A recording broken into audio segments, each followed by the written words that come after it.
Hey, thanks everyone for joining us this afternoon or this evening, whenever you're watching. Listen, I've got a real treat for you guys. You're going to get to meet somebody that I think you're going to really enjoy. If you've watched the interview before with Rick Garrity, you're going to find that I know a lot of people respond to that. Rick is a guy that shoots natural light, travels around the country, has been to the smallest town in the incorporated area in the country, that type of thing. But today I'm going to switch gears on you. I'm going to talk to my friend Adam Freedman. Adam is just an amazing commercial photographer, and Adam's living in Miami now. And anyway, we're going to talk to him, and I'm going to ask him some questions I think will be very interesting. So this will be 180 degrees from the photos and the images that you saw from Rick Garrity, but I think you guys will really love this stuff. So before I bring Adam on, let me show you a little bit of his work to give you an idea of what I'm talking about.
So, hey, Adam, thanks very much for joining me. Thanks for having me on. I'm looking forward to chatting. Yeah, no problem. Again, it's just Adam and I have known each other a long time, and we both are commercial photographers, so we have a lot in common.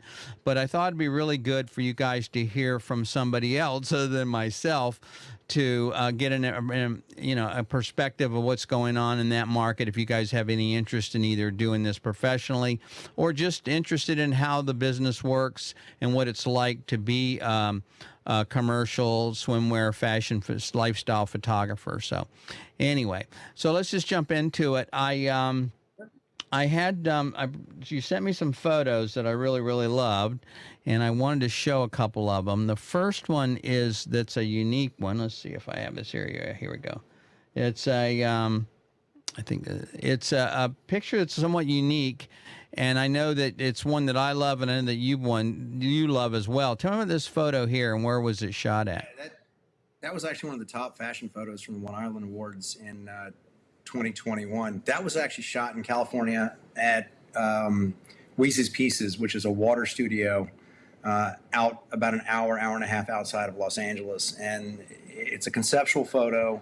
It's something that I'd had in my head for years and wanted to do. So when we put it together, it was really exciting, and it turned out amazing. But you know, it's one of those photos that people look at, I think, and they go, wow, I want to go do this. And they saw behind the scenes what went into actually putting this photo together, where you've got a top model there. Valena has been in Harper's Bazaar. She's been in Vogue. She's been in a ton of different magazines. When you're working with a parachute, those things are very dangerous, especially on a windy day. And it was very windy that day.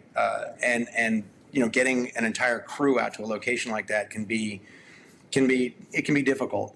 We had RVs on the sets for hair and makeup. We had catering out there, so that was a big production shoot, and it turned out amazing. It's one of my favorite photos that I've ever taken. What's interesting is I wouldn't think this would be, when you say dangerous, I wouldn't consider this dangerous, but I can certainly see how you've got a lot of cords, you've got a lot of things going on, and you have to be worried about people's safety.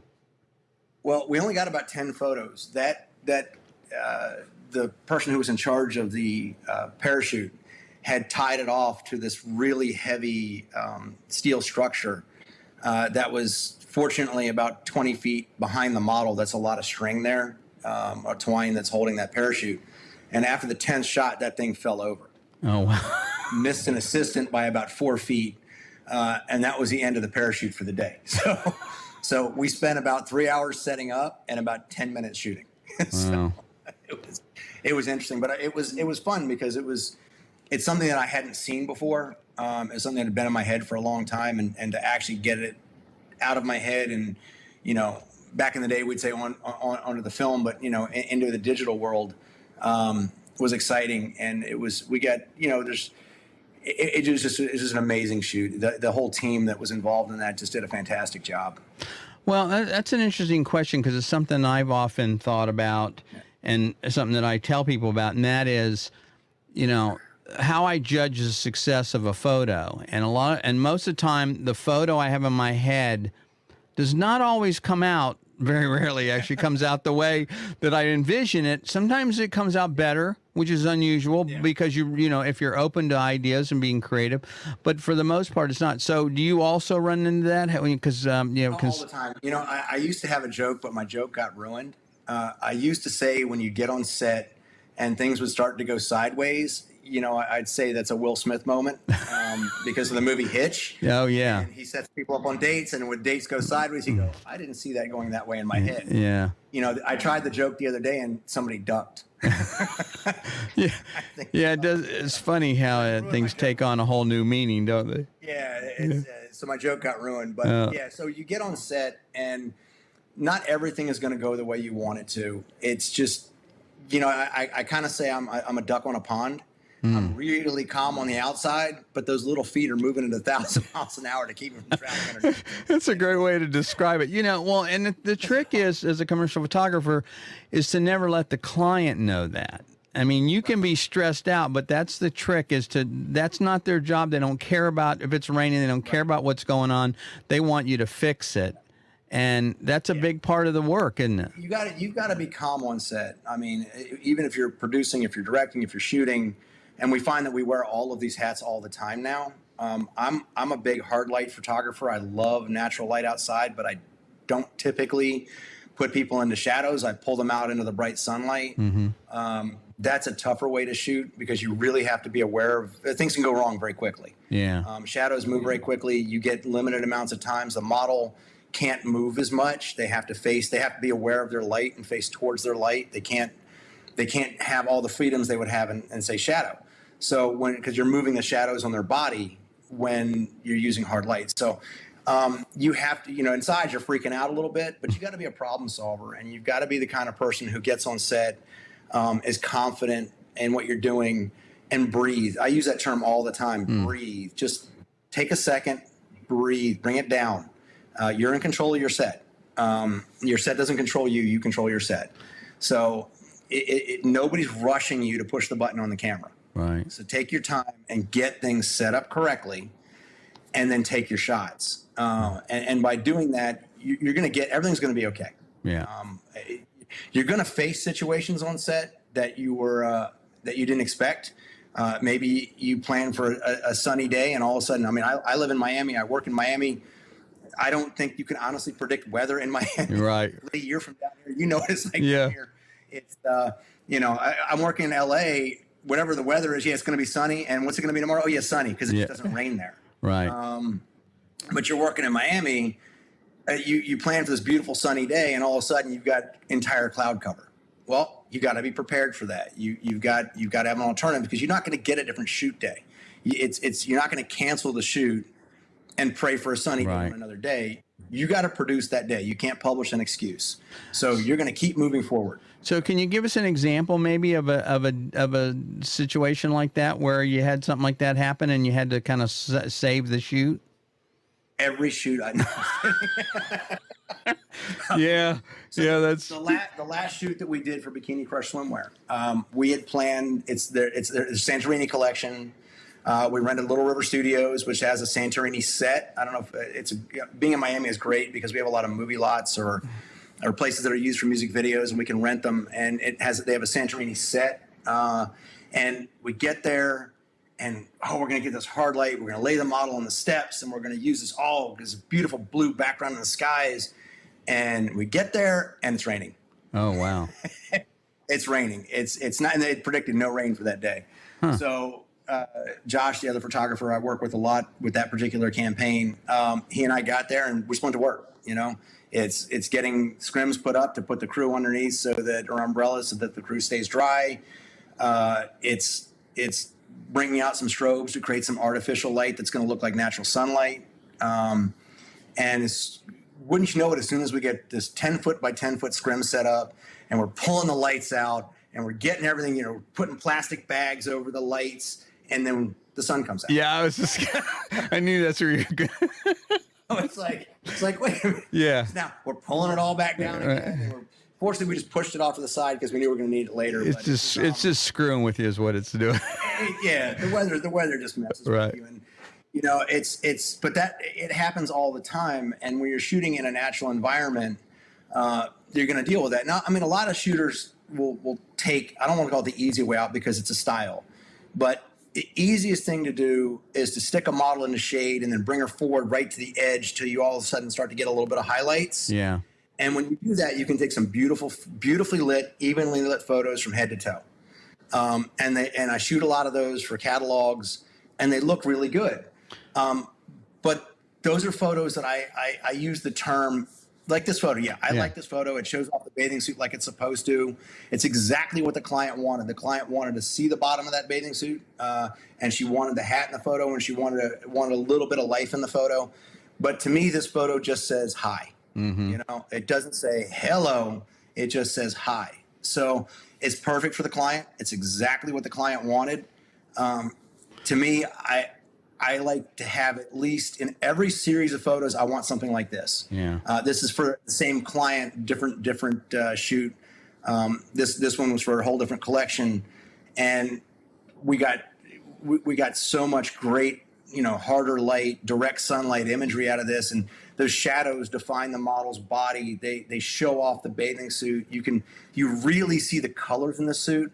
Now, the dynamic between these two photos is the other photo, you didn't want that bathing suit in this kind of light because we tried it and it kind of washed the suit out a little bit. You started to lose the suit because there's a lot of pattern in that suit, and the pattern kind of it wasn't as noticeable. Whereas here we're dealing with solids, we're dealing with super bright colors, we're dealing with Swarovski crystals all over the. I hope I pronounced that word right, but you know, and we just got fortunate that we had the perfect day. And this is a very posed photo. So this didn't happen by accident. You know, I moved this model for about 2 minutes trying to get the shadows where I wanted them. I wanted that highlight in her hair. I wanted the shadow underneath her neck, but I wanted to show a little bit of her neck. What I really wanted is that light coming across that bathing suit so that you could really see those crystals. Because, you know, when you kind of side light something, texture comes out. Yeah. Mm-hmm. When you kind of direct light something, you put something dead on it, you can lose texture. So that's kind of the fine line you walk when you're using hard light. Is you've got to be calm and don't rush, and make sure that light is doing exactly what you want it to do. I mean, people get very caught up, and I've seen this happen to photographers. You and I both taught a lot of photography. And taught a lot of workshops for big companies like Broncolor and Profoto and Canon. And when we do stuff like that, you watch photographers, they get into that worrying too much about, oh my God, I got this beautiful person in front of me, instead of thinking about, this is just another shoot. Right. I'm not looking at that model.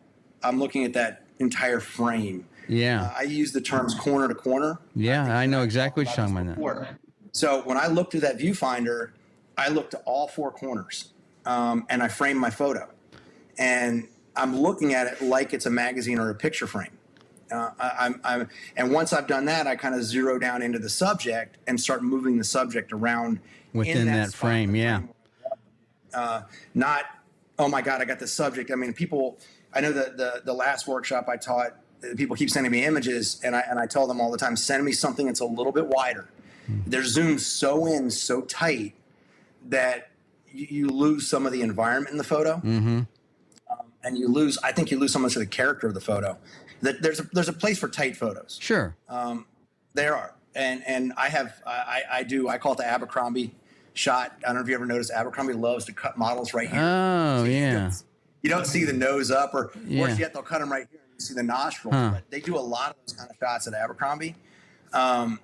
So we'll do the Abercrombie shot, and that really tight on the bathing suit where you kind of cut the model here and you cut the model here, and you're really showing the bathing suit. But I want the story photo or that the hero shot to be more in context.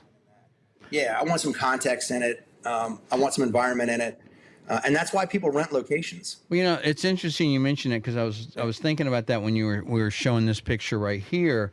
Just a little bit of the pink ladder or stand makes all the difference, in my opinion. It really adds to that. In other words, if she was just standing there against a white wall or something, it wouldn't be nearly as interesting. But it gives it depth and it adds something to it. Yeah, it turns into a product shot. You stand on a white wall, and we call those front back sides in swimwear. It doesn't matter if it's men's or women's swimwear. The client always wants a front shot, a side shot, and a back shot, so that people can kind of see the bathing suit. And we'll do a series of those. But if you can add something that, it adds depth to the photo. If you take all that stuff out of there, the photo loses all its depth. This is actually one of my favorite shots we did for this campaign. It is such a cool bikini. I mean, it is. These aren't the faint of heart bikinis. These things are $200, $300, $400, $500, $600, $700 bikinis. Wow. So, well, so let me ask you a question about that real quick, because we're talking about the lighting, and I think that's very important to note. Look, you can have a lighting style. You can light certain ways, but when it comes to doing something like this, it's the client and the product you're trying to show off, not your lighting style. Absolutely. Exactly. So you just nailed it, Lee. That's one of the most important things. Is it's not about us. Right. It's not about the photographer. You're not showing off here. You're delivering to your client what they need. This is not a bragging moment. This is a I'm doing my job moment. It's my job to deliver this photo. It's not I'm going to pat myself on the back for creating this. This is what I'm expected to create. So I think you just nailed that. And for this the reason this is one of my favorite photos isn't the model of the bikini. My favorite part of this photo is the shadows in the window behind the model on the right. I waited to get those shadows to come down to create that second frame in the window because I love the depth. I wanted that set of shadows back there because I thought it added a little more depth to the photo. It added something a little artsy to the photo. Just having a model sitting on a banister, I mean, she's beautiful. But I wanted a little more. And people are afraid of shadows, like the shadow on the wall on the side. That shadow is there because that shadow was there. Don't remove things out of photos. Like I've seen people send me photos and they've taken that shadow out. And I'm like, well, wait a minute. The sun's coming from the right. I clearly see a shadow underneath her neck on one side. Where's the shadow behind her? It looks over redone at that point in time. Well, the way I describe it is what happens is subconsciously you know something's wrong with the photo, but you don't quite know what it is. But there's something that just, and it's like when you're doing compositing, it's the same thing. If the shadow's coming from one direction and the light's coming from another, you're like, well, there's something going on here. Yeah. And even if you're not a photographer, you feel it, but something's not right. Right. Yeah. You want to make this environment seem exactly as natural as you can. Yeah. Not as made up. If not, why wouldn't you just shoot them on a gray wall and put in whatever background you want? It's clients pay a lot of money for these locations and they want that location to be part of the photo. Right. So it's important. Well, here's another one that's, I guess, is sort of that same series, right? Right. So this photo, this is a funny photo because it was an accident. A happy accident, I call those. You get them every once in a while, and you take them when you can, buddy. It was funny. We had kind of wrapped up a little bit, and the model just kind of leaned back on her hand when I said, "All right, we're done." And then I was like, "No, we're not done." Sorry. Stay just like that. Do me a favor and take your thumb and put it in the center of the bra and lean your head back in just an amazing relaxed moment, give me that kind of pose, that pose. And she just kind of leaned back right into this pose. And I was like, that's the shot. That's what I wanted right there. And I mean, every part of the shot, you know, at first you're like, well, maybe the bathing suit's a little bit too dark. And the client looked at it and the client was like, oh my God, I love this photo. And it's because it's exactly the environment we were in. You know, the environment was just the way it should have been. The sunlight's hitting her perfectly. I mean, if you look at the sun coming across the top, it throws the shadow between the breasts, which really kind of makes the suit stand out. And even though the bottom is in shadow, your eye is still drawn to it because of the highlight on her leg and the highlight on her thigh. Wow. So it really kind of, the client was in love with this photo, and it was literally, I don't know if it's ever happened to you, but as soon as you tell a model we're done, they always fall back into the best pose of the day. Yeah. Yeah, I know. It's like, oh, well, you know, the greatest lie of photographers. Hang on, just one more, right? I mean, one more shot. Yeah. That's yeah. why we were So the other thing about this I love is the background, believe it or not. I love that it's a little bit darker, but yet you still have the highlight because it makes her stand out. She's right there in the middle of that shadow. Yeah. That was part of it. It was, and that was just, as soon as I walked around the corner to put the camera down and she leaned back, I was like, wow, that's a shot. Wow. It's not one we wanted to take a ton of because it looks good for one or two shots, but you know, photographers can fall in love with a shot and all of a sudden they'll take 4,200 of the exact same photo. There's a point where you realize I've got the shot and I'm going to move on. It's important to recognize that to go, okay, wait a minute, this is an amazing photo, and me manipulating this photo anymore, it's just going to confuse everything. So I'm done with it. I'm going to go to the next one. Yeah. Well, I'm the same way. Sometimes I'll get a shot and I was like, okay, I've got it. I mean, I remember did a shoot with retired general down at the World War II Memorial for a magazine, and he came in, he pulled up in his cab, he jumped out. It was all set up. I did the shot. I maybe did 11, 12 frames. I said, okay, we're done. He goes, we're done. Now I had three other locations I was going to shoot, but I realized I had the shot. I did not need to keep shooting over and over and wear the guy out anyway. So, and it turned out it was kind of fun. It was supposed to be an internal shot. Turned up being a cover. They liked it. So it's always a nice bonus when that happens. Yeah, I for me, shot count never crosses my mind. Yeah, I know. Memory cards are the cheapest piece of equipment that we own. Mm-hmm. And I've got a beautiful subject in front of me who wants to be there. I'm going to shoot. We shoot a lot of photos. So it's, I wouldn't even venture to guess the number of photos we shoot on an average shoot. I mean, it's in the thousands. It's not in the hundreds. And part of that comes from, and we'll talk about this a little more when we talk about business, but part of that comes from a client need. You were talking about before listening to your clients. Yeah. In the lifestyle genre, clients have to feed the beast, and that's social media. Okay. They got to post every day. I mean, clients post 3 or 4 times a day. So if you go out and shoot 150 photos and shoot this campaign, you've given them no material to post with. You've given them their catalog, which they'll post later. But we'll shoot 5,000 images. Wow. We're only going to have 150. It sounds like a lot until you realize that we're shooting 5 models. And 10 looks each. Yeah. So, you know, that makes perfect sense. Yeah. That's 100 photos, or that's 100 photos per look. So it's not as many as it sounds like. No.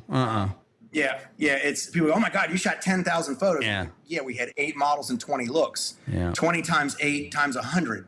So, you know, it's you figure you're going to shoot 100 to 150 images per look. Right. And you know, it's not a lot to go through and edit at the end. You go, how do you go through 16,000 images? Like, you don't. You shoot a look, and typically we're shooting tethered to a computer. That once that look is done, we create a new folder with a new name, and we shoot the images of that folder. And then, so each look, we're changing the name of the folder and shooting to a new folder. So in each folder, we might have 25 folders when we're done. Right. But it's got the name of that bathing suit on it. And the only thing in that folder are the looks that go with that particular bathing suit. So when the client gets the image review, they're only reviewing 150 images for each suit. Well, it's also different if you're shooting. I see what you're saying now. If you're shooting to a different look as opposed to shooting hoping you're going to get something. It's not a spray and pray kind of approach. No, it's definitely not spray and pray. But, I mean, and that's obvious based on what you're saying about the photos. You're saying you were trying to get that shadow. You were trying to get that exact highlight. That's a very different approach. Yeah, we'd actually gone to that location about an hour and a half earlier, and I just didn't like it. It was okay. Yeah. And looking at I use that Sunseeker app. I know that there's on my phone Yeah. to know where the sun's going. I do it for scouting and things like that. So I knew where the sun was going. I know that about 40 minutes later, I was going to have better light in that location. So we moved to a different location. I actually shot a different model in a different suit and I had that model wait until that location was ready for her. And that's what I talk about, being calm and being in control of your set. You know, you got to be able to look at your client and say, this set's not ready yet. We're going to wait a minute on this set. We're going to do this set over here, and then we're going to come back to this set. And you'll have clients that go, no, let's just get this one out of the way. And it's like, yeah, but you're sacrificing the quality of these images when we've got both of these models ready and this set over here is perfectly lit and ready to go. Right. So we're going to go here first, then we're going to come back to here. You have to be in control of your sets.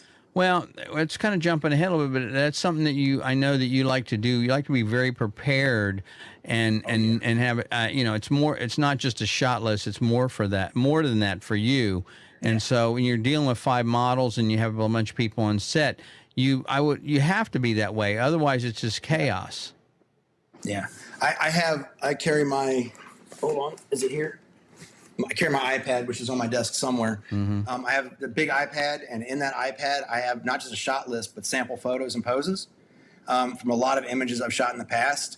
Some models you can communicate with words, and you can just say, I tend to direct with my hands a lot. So if I'm talking to a model, I'll kind of reach my hand forward and go like this. When I turn your head this way a little bit. I mean, they're 20 yards away from me. Right. You can see the motion with my hand, and they'll follow my hand, or I'll be like, turn your hips this way just a little bit. And I do this, I direct with my hands a lot. And most models respond really well to that. And the models I work with are 99% of the time agency models with a ton of experience. Right. So they know what to do. They're aware where their light is. They're aware how to pose. I can get them started in a general direction. And sometimes I'll show them a photo I've taken, and I'm like, listen, I don't want you to do this, but this is the general direction we're going in. So work that kind of look for me. Work towards your light over here. Done. I can shoot them very quickly. We'll rip off 50 shots real quick, and we've got the shot and done. We can move to the next thing. Sometimes you'll get models who you have to work a little harder to get into a pose. Well, I want to ask you about models in a second, but let me just finish a couple, because we were talking about lighting. I want to finish because you got a couple of really interesting photos here. So this one here is a beautiful photo. But again, it's kind of soft lighting, isn't it? So this was a fantastic shoot day, except for we didn't get any sunlight. The whole shoot was based around having sunlight. They rented a pool at a hotel, and we got there, and there were a lot more people around this pool than we're supposed to be. So we were a little more limited in what areas we could shoot in. Like I say, you can't publish an excuse. So, even on a cloudy day, there is directional light. You just have to find it. And if you notice on her face, half of her face is in shadow. She's almost kind of split light here. Yeah. With the way that light is coming across. So again, I'm bringing that light in from the side a little bit. It's not directly at her. The way I did it was to bring that bathing suit out a little bit, to kind of give a little more texture and depth to the photo. And it's like I say, no publishing excuses. So we had to shoot that day. This is the light we were given, but I'm using that light to the best way I can. Now, I'll give you a quick trick. When you have one of these days where the sunlight is failing you, you're in shade and there's nothing you can do about it, make sure that you have body spray that's going to wet the skin. So some sort of an oil. I use, believe it or not, I use a hairspray. If anybody wants to know what it is, put a comment down and I'll give Lee a link to it. This stuff is all natural. You can spray it on the body. It absorbs in very quickly. It's not gooey. The model's not sticky. That's the first thing I thought about. It's like, oh gosh, who wants to do that? Well, hold on here. That's okay. Yeah, sure. Go ahead. Yeah, grab it. Hold on. I think I just noticed I had a candidate sitting in the corner of my office. But yeah, this is literally what I use. So this stuff right here, it's just hairspray. Yeah. Huh. Wow. I hope I'm not giving away too many secrets, but this is just in a hairspray. It's an oil sheen conditioning spray. It's got shea butter, argan oil, and coconut oil. So, unless you're allergic to one of those things, it's going to be fine. Yeah. And it really, I use it a lot in sunlight, but really on a cloudy day, it's critical to your photo to get that kind of lighting that you want. You've got to have something on the model that's gonna show those highlights. That's gonna allow for shadows on a cloudy day. You're basically faking sunlight with oil. Well, what's interesting is I would think, the natural of most photographers is overcast everything. Oh, this is perfect. No strong sunlight. They don't have to fight the sun. And so they're probably thinking this is great. But I can see where, again, it's flat lighting. It doesn't really do any good, which takes me to this next photo I wanted to ask you about, which is one where you've kind of, I know you and I both do a lot of lighting. So here's one that's very well lit. So this is a very different look. So this is like a ring light almost. It is. Oh, good call. It is a ring light. That's exactly what. And I'm not talking about the one around her head either. Yeah, Lee knows his lighting. Yeah, that's a ring flash. So one of the things I do a lot, and somebody else taught me this many years ago, is to use a ring flash off camera. Because the thing about a ring flash is the light goes everywhere. You're not getting away from that light. It's going to go everywhere. Uh-huh. So this is a ring flash on a light stand off an arm, hanging about 3/4 of the height of the model. So instead of shooting through the ring light, which is what most people use them for, you're saying you just use it as almost a fill that you can move around. That's exactly what I use it as. And this was actually camera left. You can see where the shadows are coming across, or the highlights are. I was maybe 3 feet to the right of the ring flash when I shot this photo. It was the only way I could overcome that much sunlight. I mean, when you're in South Florida, you have really bright sun in the summertime, and I think I took this photo in July. Wow. Of that. It's high sun, and I was like, okay, how can I put this sunlight directly behind her? Which means you need a lot of watt seconds to be able to do that. It was a 1200 watt second battery pack. I think it was a Broncolor Scoro pack. Not a Scoro. What is it? Whatever their battery pack is. They'd lent it to me to use for this shoot, and it worked out perfectly. The other thing I do is on my ring flash, there's CTO, which means CT orange. Right. Just sometimes when you use lights, you have to be conscious, especially in Miami where you have very warm environments. You have a lot of golden light here, and when you throw white light on somebody, you can wash them out, and all of a sudden they look different than the background. Yeah, a little bit blue. It goes a little bit blue on you. They turn a little bit blue, and I like it that people say, "Oh, that's just that camera shoots blue." I'm like, no, it's not. It was the wrong kind. You should have warmed your light up a little bit. So, but those are tricks from years of experience. I tend to put CTO on most of my lights. It's actually taped onto my ring flash, and I just don't take it off. Like a quarter, half? How much? Does it vary? It's a quarter. It's a CTO quarter. Yeah, because you can always bundle. You can always double them up if you need more. Yeah. I use quarters, and if I look at the first image and the model looks a little bluer than I'd like her to be, I just throw another one on. Yeah. Another quarter, and I'll stack them. But it's talking about lighting, and I think people should understand that when somebody says they're a natural light photographer, that usually just means I don't want to deal with those stupid strobes. I know. My joke is it means they're afraid of flash, and they're like, yeah, I don't really understand. Yeah. But the truth is, if you ask me what kind of photographer I am, I say I'm an available light photographer, which means I will use every freaking light available to me. That's exactly whether it's artificial or natural. That's your job. Well, I mean, that kind of takes us this image right here, which is just beautiful. But, I mean, it doesn't look like there was any light on this image. So, this was shot at 6:30 in the morning. Wow. On a Native American reservation. They were kind enough to let us come down there and shoot some stuff for OBAG. And the interesting thing about this is lit by a 3x4. I think I used a Broncolor Ceros 800 watt second head for this because I was actually testing them for the studio. Mm-hmm. So I brought them with me to use for this shot. But this is a completely lit shot. Wow. Everything about this is artificial light. So it worked out perfectly. What I wanted most of all is to bring these colors back. Yeah. And I wanted to balance the colors with everything else. Now there's a circular polarizer on this shot also, because I wanted to really make that sky pop with the blue. Mm-hmm. And I really wanted to fill her back in, because that sunlight, you know, I needed to, the light is positioned to be directional or be motivated. So it's coming from the same direction as the natural light was coming from. Okay. I didn't want to fill her legs in anymore because that's where the shadows were the day I was there. And I want those shadows to stay there. But I wanted to bring, when I originally took the first photo, I wasn't happy with how saturated it was. I wasn't happy with the way the background looked. It kind of looked like she didn't match the background. So I brought the artificial light in to kind of match her to the background. Yeah. So it would look more natural. So it's kind of using artificial light to make a photo look more realistic and more natural instead of making the photo look fake. And that's the thing I love about strobe is that in flash, you can control your entire environment. If you want to make it look dramatic, you can. If you want to make it look not lit, you can. It's really just a matter of understanding how the light works and how to modify it.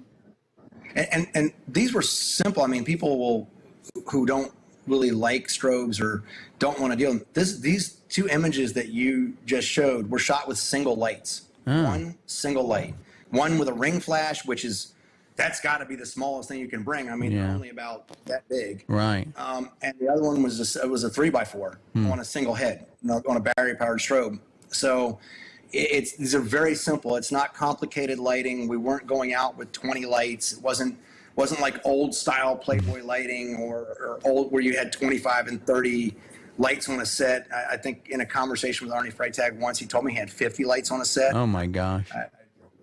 You better have a lot of assistants because I'm not carrying that much stuff. I hate carrying stuff with me. It drives me crazy. Really? Yeah. Wow. So lighting is one of these things. So this is one of the things I tell people about lighting. It only goes in one direction. Mm-hmm. It's not like it goes in 1,000 different directions. It goes one direction, and that's it. So you just got to figure out what direction it's coming from and then decide what you want to do with it. So if the light is coming from here and down in this one direction, okay, that's where it's coming from. So I'm going to position the model so that the light's doing me favors instead of hurting me. I think you and I talked once when I was in college. I had a professor show me this trick with my fist. Oh, yeah. And you'll see me on set, and I'm walking around like this all the time, with my fist bent like this. And basically, this is a human head. This is the neck right here. So as I'm turning, I'm looking at my arm, and I'm looking for where the shadows are, and I'm looking for where the light's going. And if I get that perfect little shadow with that cross line, because you really don't want the shadows coming straight down, you want them coming across the neck. So if I'm getting that perfect little shadow right here, I look at it, okay, so this is where I got to put the model, and this is where I got to face her. Or him, and it's a pretty simple little trick just to walk around and do this, and just find your light. So again, back to that whole breathe and be calm, and use every tool available to you. I've actually seen somebody walk around with a mannequin. When years ago I was teaching a class in New York, and one of the other instructors literally brought a mannequin to the set, and he was moving the mannequin around, finding that perfect light, and then he'd tell the model, okay, come over here, just stand right here. I'm not going to go to the mannequin because that's a lot of stuff to carry. Again, I hate carrying things with me, but it was a hell of a demonstration, I thought. I mean, really showed that if you can see the light, and I tell people all the time, if you want to practice, and yeah, I said practice. I mean, I can tell you, Lee, I'm sure you've done it. I've done it.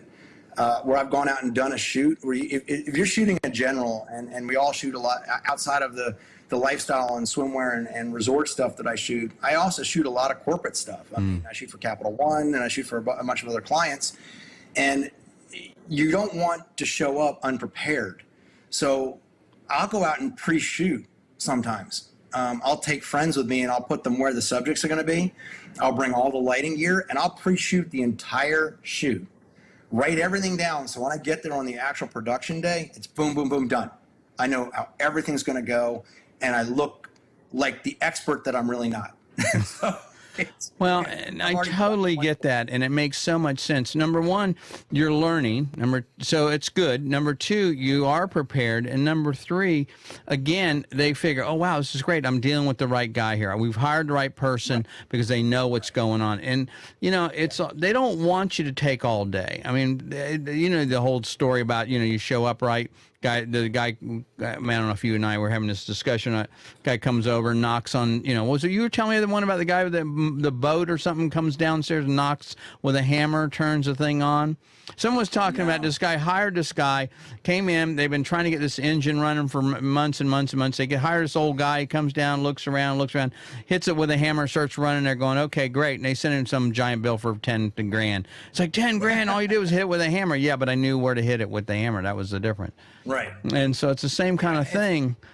It is, and it's practice. I mean, photographers, like musicians, run scales every day. Yeah. You think a concert musician wants to run scales? They don't. No. Photographers never practice. They're like, I'm not getting my camera out unless I'm getting paid, or I'm not going to. Well, I own mannequins that we've used in studios. I've taken mannequins on location before, or tortured my friends, or fortunately for me, I work with enough models that I can call a model on the phone and say, hey, meet me down here, and these images are going to be garbage, but we're literally going to practice something. Yeah. And maybe we'll look up into something. But, you get an idea in your head, and you've got to practice it. You've got to practice. You don't ever want to walk onto a paid set, and have a situation where you haven't done it before. Right. So I do that all the time. And I encourage people, look, get your camera out. Get your lights out, even if it's natural light, even if you don't want to touch a strobe, you need to go outside and find your light. Even if you say, I'm the kind of person who wants to shoot in shadows, fine. There's a big difference in lighting and shadow as to how deep you put the person into the shadow. Mm-hmm. So for me, I'll put a person into shadow, and then I have them keep walking forward until I just see some highlights on their body. And there's some tricks you can do. I mean, you can drop. You may realize that you're standing, the light is bouncing off a white sidewalk, and they look like a Halloween ghoul lit because that light's bouncing up. Light bounces. So you need to bring a piece of black fabric with you to throw on the ground. Negative fill, yeah. So that stops happening. Yeah, some negative fill. And then it's the same where you might go, okay, well, wait a minute. There's a building over there, and it's an all-white building, and that sunlight is bouncing off that building. So I put the person in shade over here across from that building. That light is going to bounce off that building. It's going to hit them.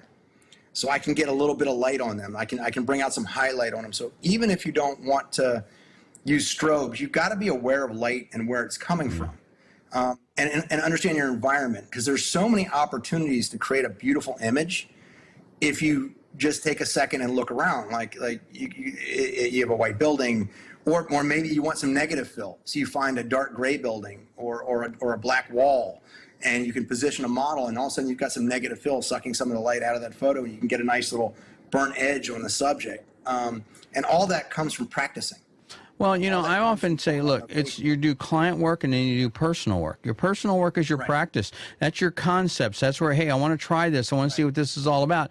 You might get something, you might not, but that's how you get creative, and how you exercise your creativity and your tools is by doing that.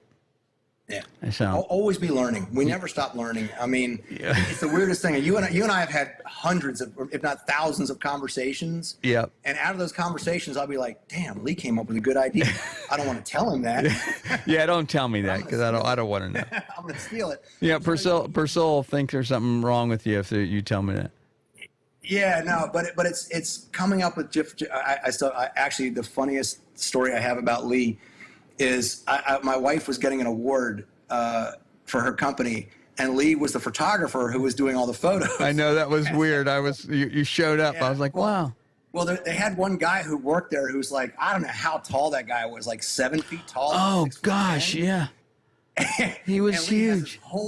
He's got his whole setup set up, beautiful lighting set up, background, everything, shots, background and everything. And this guy comes in and he's taller than the background. He really was. I remember standing on a Pelican case or a chair or something just to be able to. I think you had a chair you were standing on. You had the light stands put up on top of something else because they would only reach so high. Yeah. And this guy was so tall. But that's what we deal with. Yeah. That's that knowledge that was in your brain that says, okay, this is a situation, I can deal with it. But this I think that guy had to be 6'10". At least. He was really tall. Yeah. But I mean, that's problem solving, and that's what we do. And you know, that all stemmed from years of experience and years of shooting. And again, that whole thing that I say, breathe. Situations happen. Yeah, think the situation through. What's the problem? What is it they're trying to accomplish? And how do you make the client satisfied? Yeah, problem solving is what we do. Yeah, I totally agree. Getting back to the lighting is, you know, somebody said to me many years ago, light is like the blood of a photograph. And photograph doesn't survive without light. Light does not mean lighting it up. Light can mean subtracting light. Yeah. Light can mean anything, you know, but again, the only way to get really good at lighting is to practice. Yeah. And you can watch all the videos you want to watch, but the first time you go out and try that new style lighting shouldn't be with a client. Right. You should have done it hundreds of times before that. I mean, you know, when I was living up in DC, I would go into our studio up there, and I'd block the studio off for an entire day and just sit there with the mannequin practicing different. I mean, I can tell you that I spent entire days, and still do it, with every modifier I own, taking the same photograph to see what the photo is going to look like with that modifier. Yeah. So that I understand what those modifiers do. Yep. And the distance because that's another thing. Yeah. Yep. So a 3-foot octave. Yeah. A 3-foot octave is going to be different than it is at 6 feet, that kind of a thing. Yeah, absolutely. Yeah. And moving it back and forth and understanding where your light's coming from and what it's doing. And then you get on a set and all of a sudden a situation comes up and you're like, I know how to resolve this. Yeah. Because I've resolved it before. Right. Well, my favorite, it's a very simple thing, and I know it's simplistic to you and me, but just moving the light a foot will make we'll fix, you know, don't touch your camera. You don't need to make an adjustment in your camera, ISO, aperture. Just move that light back 1 foot and you'll be amazed at the difference it makes. Yeah. Yeah, it's especially with modern equipment now. Yeah. I mean, if you can shoot at ISO 4000, you can shoot it. I mean, I've done entire shoots at ISO 2400 and the client loved every image. Yeah. The only complaint I ever heard was from some other photographer going, it's a little bit noisy. And I'm like, okay. Yeah. Yeah. We used to have this thing called grain in film. They don't even know what grain is. So you were just, in fact, you were telling me the other day that you actually just did a shoot that was like you shot the entire thing at 1200 or something? ISO 12. I did a whole shoot for Capital One last week. It was for an installation of a mural down in Miami Beach. And that entire shoot I did at ISO 1200. And they never once complained, did they? I love the images look beautiful. Yeah, you mean they didn't go, oh, wow, look, there's grain on this picture, sir? Well, whenever somebody says that, I mean, you and I have taught enough photography. You always get the one person in the class that tries to answer the question that they just asked. Yeah. So like you're about to answer it, and then they jump in and try to answer their own question. And what's worse is when they're wrong, and then you correct them, and it's like you know where that's going the rest of the day. And they got to have because they have to. So here's the thing. Cameras today can do so much. And you have this amazing tool that we didn't have years ago. I mean, when film, I remember it was like with film runners. I mean, they're bringing you new rolls of film constantly. And you're shooting Polaroids to see what, hope and pray. Right. You've got everything just nailed, Well, and you also had film that was locked into color temperature, locked into ISO. You couldn't even change that. You had to shoot the whole roll on that. Or with if you had a back on a medium format, you could change that out. But generally, that was it. You were stuck. Yeah, and now these cameras are so amazing. I mean, they're revolutionary. They really. I was playing. You'll love this, Lee, because this is. I apologize to anybody who doesn't want to hear this, but we kind of get off on tangents sometimes. Our conversations tend to run. I was on set shooting a swimwear campaign, and I got this idea in my head. Because, the new cameras, they'll shoot 8K. Yeah. And so I've got the camera out there, and I'm going, hey, instead of shooting stills, I'm going to shoot 8K and do still grabs, pull photos out of that, shoot it raw. So I pushed the shutter speed up on the camera to 2,000 at 1/2000th of a second, which what that's going to do to video. It's going to make it look absolutely horrendous. Yeah. It's completely useless as video. But I got back and I started pulling frames out of it. And I realized, so, you're shooting it at 30 frames a second in video. Right. Now, if you're shooting 30 frames a second stills, people are looking at you like you're a maniac. They're like, what the heck is this person doing? Boom, boom, boom, boom, boom. And the camera just click, click, click, click, click, click. And they think like, oh, this person's, they're spraying and praying. Right. but you do it as video and they think you're a genius. so it's like, you know, so I started doing this a lot more in the last couple of shoots where I'd have the model just start moving. I love movement in photos. I don't like stagnant photos. I mean, you have to shoot. You have to shoot posed photos. Clients want those. But for me, I prefer to have a little bit of movement and action in the photos. Like that photo you showed of the girl walking with the hair was blown up, the one that was in shade. Right. If she was standing still, that photo is really boring. That hair is what kind of makes that photo for me, is the movement, because you know she's kind of walking towards the camera. Doing it with a camera that was capable of shooting 8K or 6K, which 8K is what, a 40 megapixel still? You know, I was just trying to think of what that was. I don't think it's quite that much, but it's much better. It's 36 or 40 megapixels. Yeah, it's right close to that. And I think 6K is 18 megapixels, somewhere in that range. Yeah, I know 4K is only 8, but I think an 8K is like 20 or 24 or 6, something. I forget what it is. It's but somewhere way up. It's usable. Let's put it that way. It's yeah. Yeah, definitely. Well, I mean, we used to make billboards out of 6. Yeah. Oh yeah. So I mean. But the beauty of it is I had this entire image library that I shot in a 30-second video. And all I did is hit play on my computer. I watched the video and I went, oh, that's the one I want right there. Pause, pulled the frame, done, move on. And, you know, if you shot that many stills, people will look at you like you're mad, like, oh my God, this person's overshooting. You do it as a video and they think you're a genius, you know, like I said. So yeah, it's to me, it's just a new medium. It's just another way of shooting now.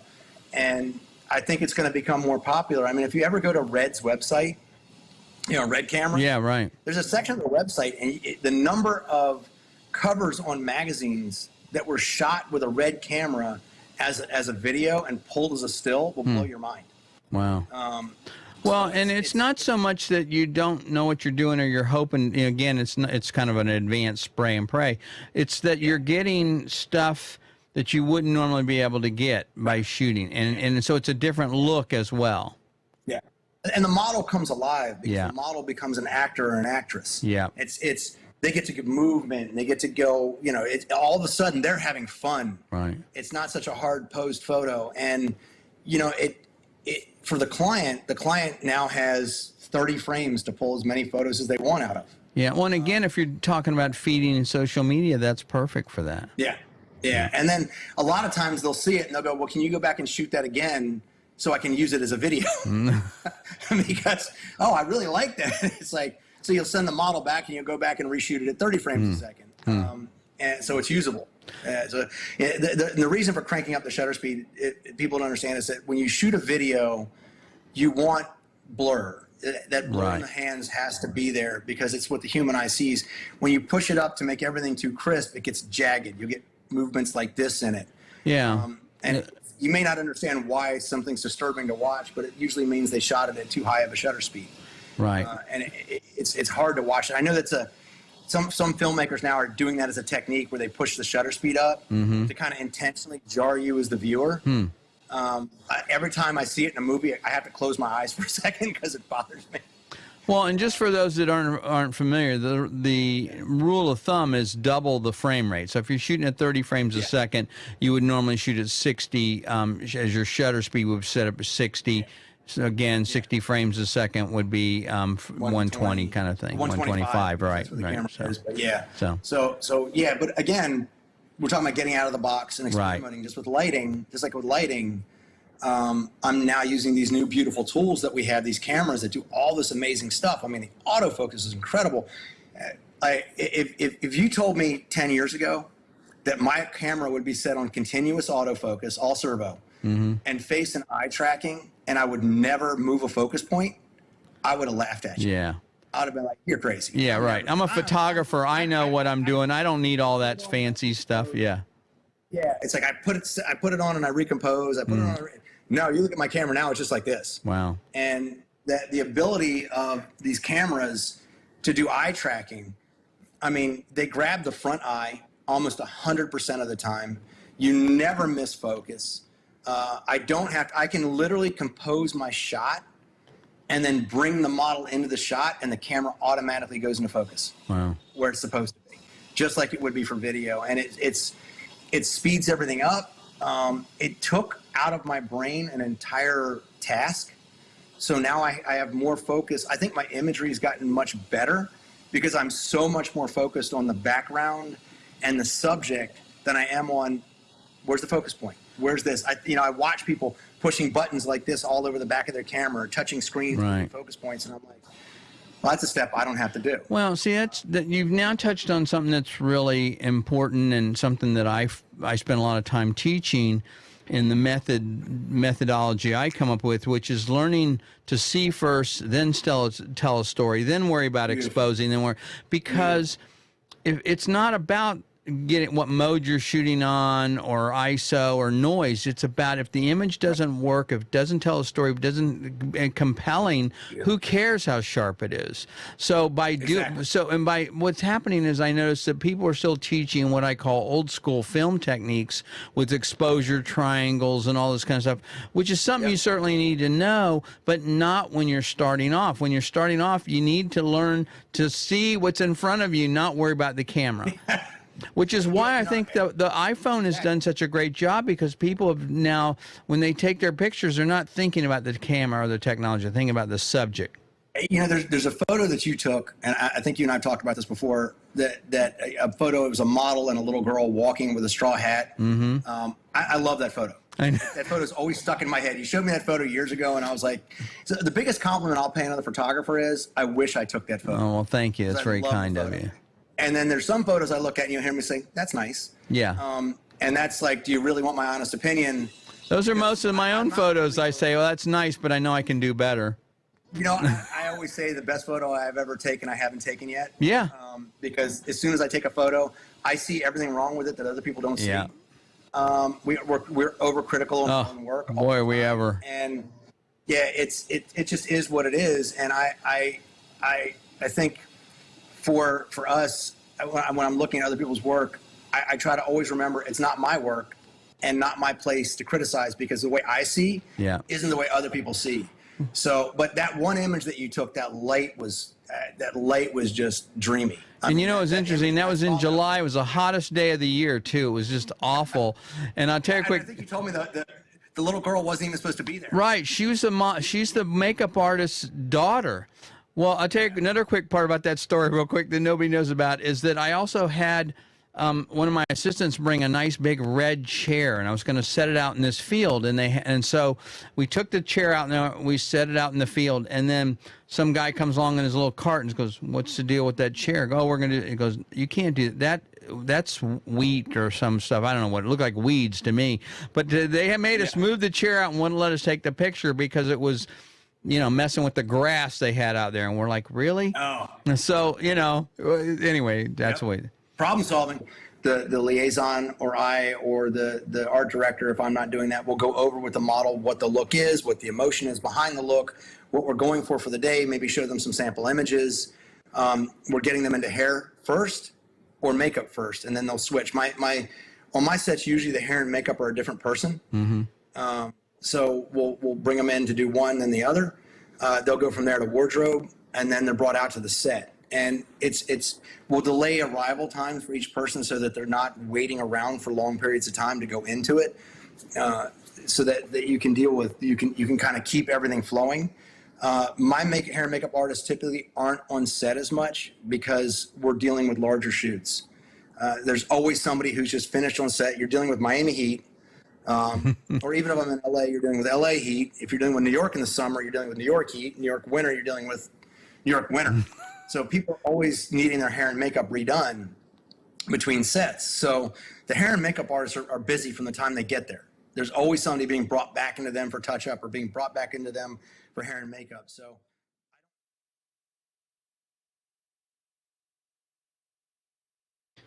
Okay, listen, I hope you guys enjoyed that. That was part one of a two-part series that we're going to be doing here. I'll be doing probably the second part next week.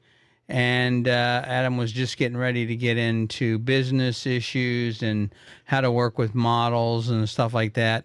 But anyway, I hope you enjoyed that. Again, it's something a little different. It's totally 180 degrees of the kind of stuff that I've shown you guys before, but I wanted to expose you to this aspect of photography, even if it's something that you're not interested in doing. but certainly helpful in broadening your perspective. So anyway, hope you guys enjoyed it, and thanks again for joining us tonight.